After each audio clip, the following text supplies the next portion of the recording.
Good morning. How's it going? I came out here yesterday afternoon to do a video, and it was so hot. I walked out here and started dripping.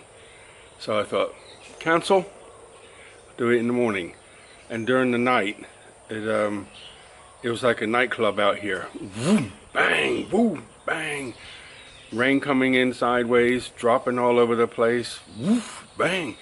I kept feeling I should come outside and try to record some of the, stand underneath the carport and look in the fields and see if I can record some of that lightning. But I declined to go in the rain.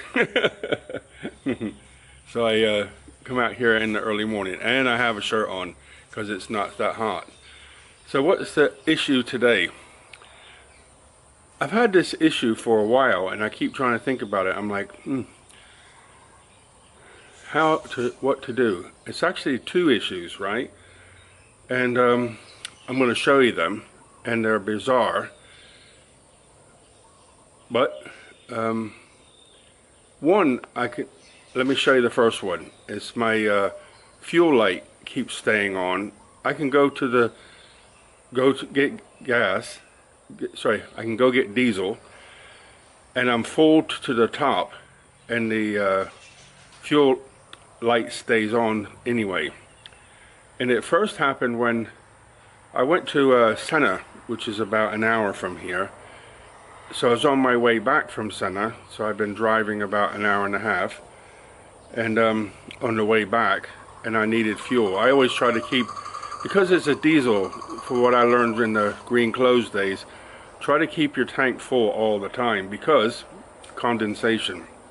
I know they have filters to take that out, but just locked in my head, and I still do it today. So as soon as it gets to 3/4 of a tank or thereabouts, I start to fill up again. And so I was in this gas station, petrol station on the way back, and I don't know what happened, but I guess the pump is extra strong or something. So you're supposed to turn your engines off when you refuel, but nobody tells you to turn them off in Thailand, so you can keep your AC running because it's so hot. And so the engine was running. They started putting diesel in it, and the fuel light come on saying low fuel. So the only thing I can think is something, the pressure, because it's never happened before, right? Only this one time. I think the pressure might have been like extra hard, and it moved the diesel in the tank a certain way, and it dislodged something, or I don't really know. That's what I'm thinking. So I think to fix that, I use the fuel until it goes down as far as possible, and then take it to somebody, and they'll take the tank off and look at it inside. And I thought, is that necessary? So I just decided to leave it. So the light stays on all the time. I think Monday maybe it'll burn out. But there's no need to worry because I keep it full all the time. And the second problem is, I took my truck to I used to take it to Toyota in Ayutthaya. Okay, little side story first, right? And the side story is my AC stopped working for whatever reason, and I have no idea why it did that. I took it to him, and so I took it to him all the time. From the time I bought it, I thought, I know I'm going to pay more than if I find a local garage that's good. But because I can't communicate that well with Thai people, I thought I could trust them. I could trust them, and they would keep everything right, and then I could drive around thinking I don't have to worry about anything. There's a nice cool breeze just started coming across the fields, so I hope it don't interfere with the sound. So my AC started acting up, so I took it to them and said, can you have a look at it? And they said, yeah, well, so we got a ride to the mall and waited in the mall for it. And about an hour later, they said, yeah, you need a new compressor. So AC compressor. 17,000 baht. I said, why do I need a new compressor? And they said, because the washer on the front that holds the pulleys on is bent. I'm not making this story up. So, you know, Jan at that time couldn't speak. She could speak English, but she can't speak technical Thai because she didn't. She never needed to before. So I'm telling her, you know, I taught mechanics in a school, right? Military stuff, so like mainly diesel, but they said the washer was bent. I said, well, put a new washer on it. And they says, oh, we don't have that kind here. I said, so you can't send somebody on a scooter to go get one from somebody? No, we can't do that. You have to buy a new compressor. So Jan made some phone calls with some friends, and they said there's a AC guy down the road. So, you know, windows wide open, sweating like buckets, drive into this place, and we get there, and the guy looks at it and goes, pull in here. Pulls in there. 15 minutes later, done. What did he do? He took the washer off, turned it the other way around, and put it back on. And that was about 5 or 6 years ago, and the AC is still running. Same compressor. So that was the last time I ever went to Toyota Ayutthaya. True story, 100% true. Anyway, I started going to a local garage, and the price difference was amazing. And the guys were good. Jan calls the guy uncle. He's a friend of the family. I think originally, Jan has an uncle who was a aircraft engineer, worked for Thai Airways, and he knew him, and or knows him. And so that shop was recommended. So I went there, and he's looked after my vehicle ever since. And my timing belt didn't need changing, but it's been a long time. I had the car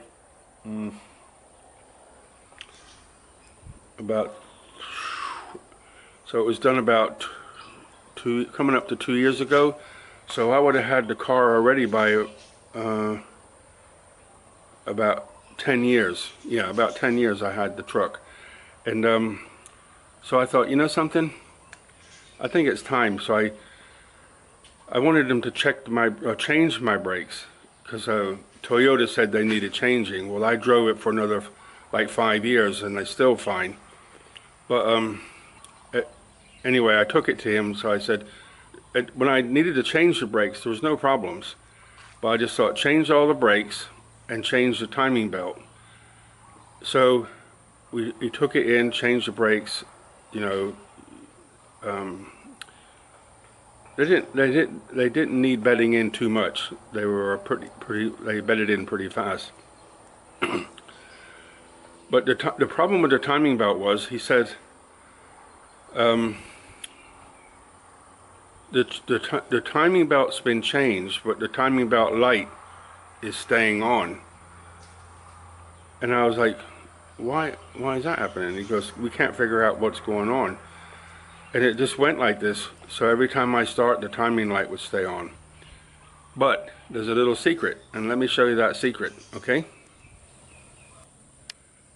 Good morning. Got one here. And one here. And they don't like each other. Coming for food, look. So I'm going to show you the problem. Okay, let's go. Look at all this stuff. Wind and rain. So this is my truck. I hope the light seems okay. Let me see if I can how to show you this. So put the key in. I think move the window out the way a little bit. So the door's open, as you can see, because I'm hanging in the door. Turn the ignition on. What do you notice? No fuel gauge so far, and the speedo. We turn the fan off. right? Speedo, there's no speedo reading, and there's no fuel gauge. Not sure about that if on the auxiliary. So I'll start it and watch what happens.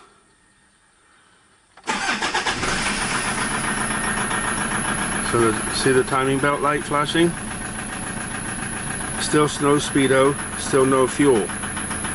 See that? And the light to say there's no fuel, the low diesel light is not on, which is over here. No speedo and no tachometer, right? Can you see all that? Now watch what happens when I click the seatbelt in.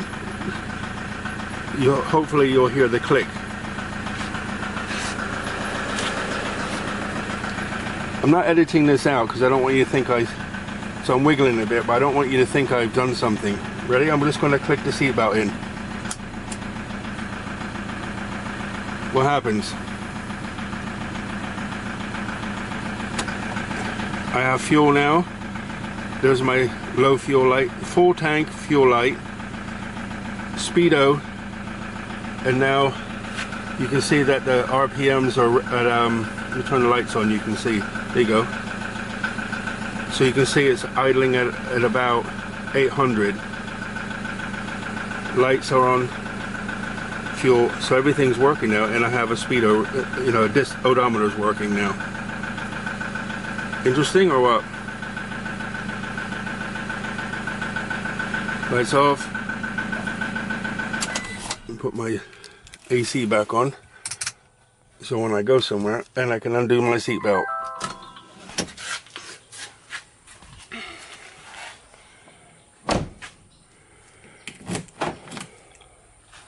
So sorry for the wiggling around inside, getting the seatbelt and so on, but I didn't want to turn the video off because I don't want you to think I did something magic. But that's it. So when I got it, so when he gave me the truck, he said the timing belt warning light stays on even though they changed it. I'm like, okay. And he didn't know what to say. He says, I'm sorry, I don't know what to do. We've tried everything. So I get in it to drive off, and I put my seatbelt on and the light went off. I was like, is he playing games with me or what?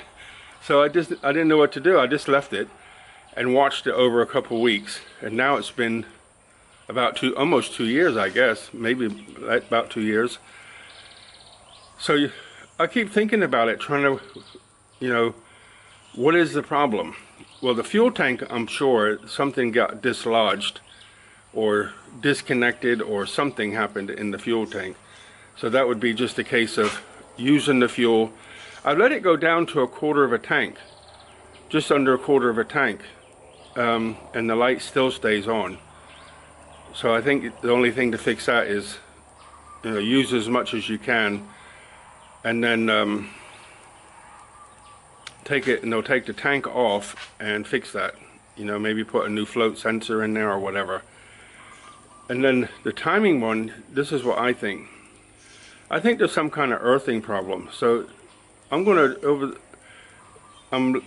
lazy to do work on my truck, but I think I tried this before, is to undo the ground cable that's on the battery where it connects to the chassis. I tried to get that bolt out, and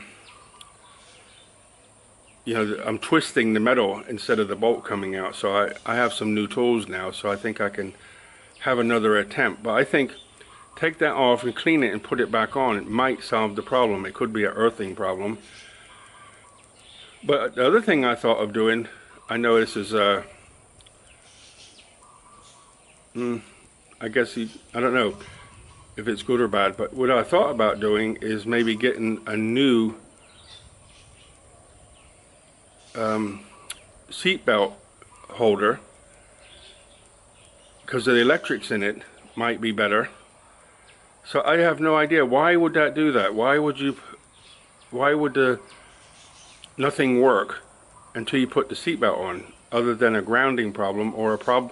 That seatbelt is in the same circuit as the clusters there, and something goes wrong.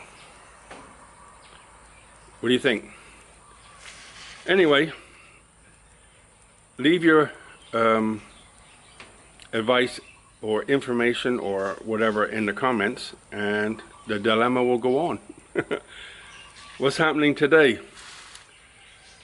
Well, I might have a go at digging that trench for the cave,